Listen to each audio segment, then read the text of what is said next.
ఇక్కడ కూడా గుద్దింది దీన్ని, బండి కంట్రోల్ కాలేదు, పోయింది. అంతా క్లీన్ చేస్తున్నారు ఇప్పుడు వీళ్ళు.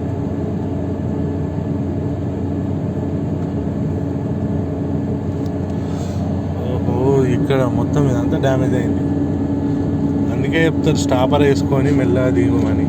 మా పాకిస్తానీ ముసలైన ఒక ఆయన ఉండే, ఆయనైతే మరీ చెప్పిండు, అస్సలు స్పీడ్ రాకు, 3వ గేర్ వేయు, గేర్ కూడా పెంచకు, ఎక్సలేటర్ ఇయ్యకు, స్టాపర్ వేసుకో అని చెప్పేసి బాగా చెప్పిండు. ఒక గంట క్లాస్ తీసుకున్నాను నాతో, ఇట్లుంటుంది అట్లుంటుంది అది ఇది అని. కానీ ఇంత డేంజర్ ఉంటుంది అనుకోలే. ఈ బండి చూడండి, ఇదంతా ఎంత డ్యామేజ్ అయిందో రోడ్డు.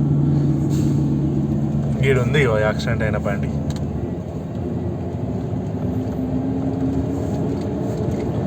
తీసుకొచ్చి వారేసి డ్రైవర్ గారు అవుట్.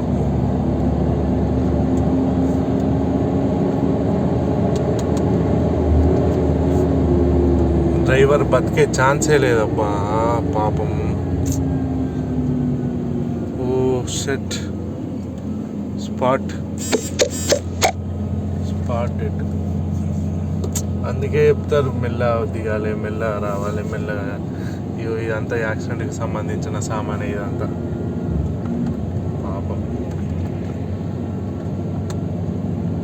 నాకు తెలిసి వీళ్ళే పాకిస్తాన్ వాళ్ళే బాగా ర్యాష్ డ్రైవింగ్ ఉంటుంది, పఠాన్ వాళ్ళది.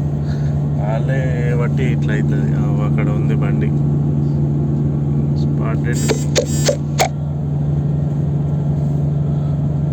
ఓకే, కిందికి దిగిన తర్వాత మళ్ళీ కలుస్తా ఫ్రెండ్స్.